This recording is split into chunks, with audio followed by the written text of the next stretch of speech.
Hai semua, selamat datang di channelku di mana aku akan berbagi berbagai macam informasi dan cerita-cerita lainnya yang mungkin menarik untuk kalian simak. Jadi, selamat menikmati videonya.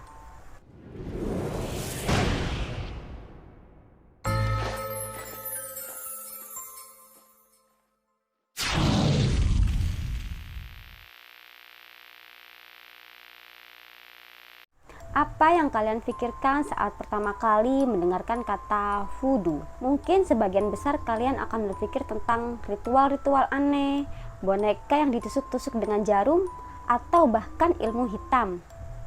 Itu semua tidaklah salah, tetapi juga tidak sepenuhnya benar. Lalu apa sih voodoo itu?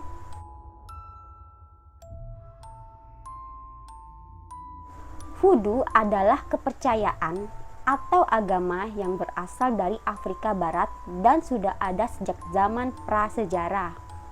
Dalam voodoo juga mengenal adanya imam voodoo dan pendeta voodoo. Akar dari kepercayaan voodoo adalah penyembahan terhadap alam, arwah nenek moyang, serta roh-roh suci atau yang biasa disebut dengan loa. Penganut voodoo juga percaya bahwa manusia hidup berdampingan dengan roh. Ya, ini mirip-mirip ya dengan kepercayaan animisme dan dinamisme yang zaman dahulu dianut oleh bangsa Indonesia. Voodoo sebenarnya digunakan untuk pengobatan, dan pengobatan voodoo ini biasanya dilakukan secara herbal.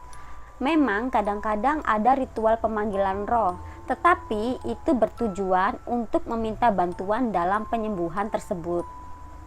Dipercaya juga praktisi voodoo ini selain bisa menyembuhkan luka fisik, mereka juga bisa menyembuhkan luka psikis, bahkan bisa merubah peruntungan menjadi lebih baik. Sebenarnya memang ada beberapa praktik-praktik dan ritual-ritual voodoo yang membuat citra voodoo ini menjadi seram. Misalnya adalah ritual penyembelihan hewan.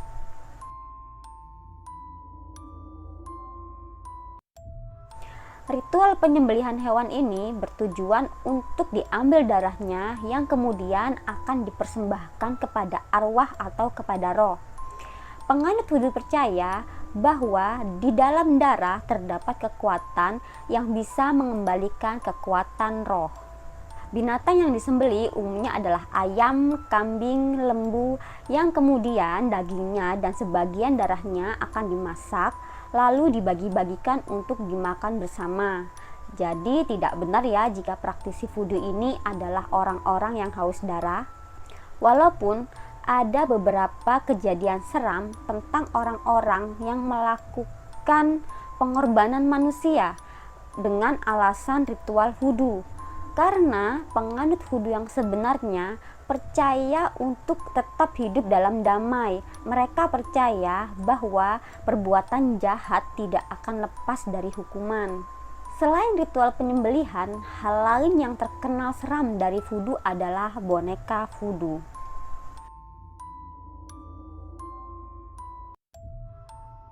Boneka voodoo ini identik sekali sebagai media untuk menyakiti orang lain.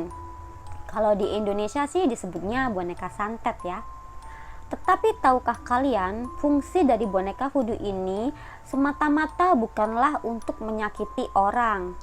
Tetapi penganut voodoo menggunakannya untuk berbagai hal yang sifatnya kebaikan. Misalnya untuk jimat pembawa cinta, jimat perlindungan, kesuksesan, serta salah satu upaya dalam penyembuhan. Tetapi tidak dapat dipungkiri bahwa ada oknum-oknum yang menggunakan boneka voodoo ini untuk kejahatan atau yang sering disebut sebagai sihir hitam atau black magic. Sebenarnya dalam voodoo tidak mengenal yang namanya sihir hitam. Saat seseorang meminta roh atau arwah melakukan kejahatan, itu disebut sebagai sihir merah. Nah, tugas dari pendeta voodoo inilah untuk menghentikan sihir merah tersebut sebelum terjadi. Pendeta voodoo ini sendiri harus menjalani pelatihan yang sangat panjang sebelum bisa melakukan berbagai ritual untuk bisa berkomunikasi dengan arwah atau roh. Sebenarnya pernah ada kejadian seram mengenai pendeta voodoo dan sihir hitam ini. Pada sekitar September 2010 lalu, Haiti dilanda wabah kolera yang sangat parah hingga menewaskan sedikitnya 9.200 jiwa. Entah siapa yang memulai isu bahwa tewasnya orang-orang tersebut dikarenakan oleh ilmu sihir para pendeta voodoo. Masyarakat yang saat itu sudah stres karena wabah akhirnya menggila dan membantai sedikitnya 45 orang pendeta voodoo.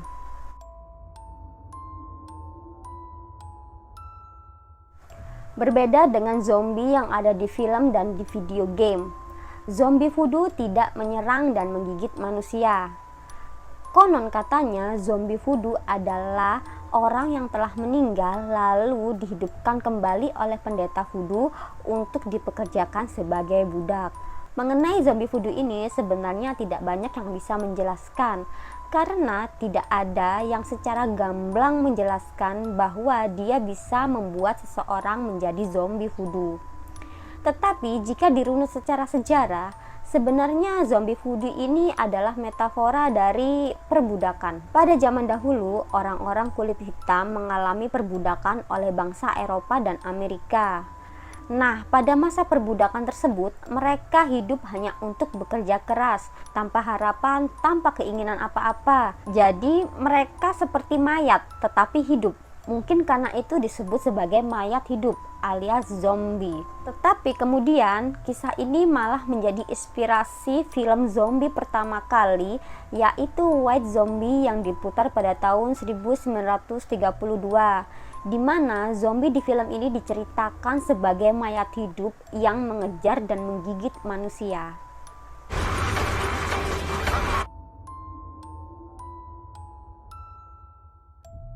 Beberapa tempat ibadah voodoo mungkin memang terlihat gelap dan menyeramkan karena dipenuhi dengan patung, tengkorak manusia, serta ular-ular. Tetapi ada makna yang mendalam terkait hal tersebut. Dalam voodoo, ular adalah simbol dari kekuatan dan kebijaksanaan. Voodoo mengenal Dambala sebagai dewa ular yang juga dipercaya sebagai pelindung dunia serta penyelamat bagi orang-orang yang lemah, anak-anak, serta mereka yang cacat. Gelap dan tengkorak manusia adalah simbol dari kematian. Menurut pendeta voodoo, saat kita mengingat kematian, kita akan bisa menilai kematian dari segala sisi dan bisa lebih menghargai tentang kehidupan itu sendiri.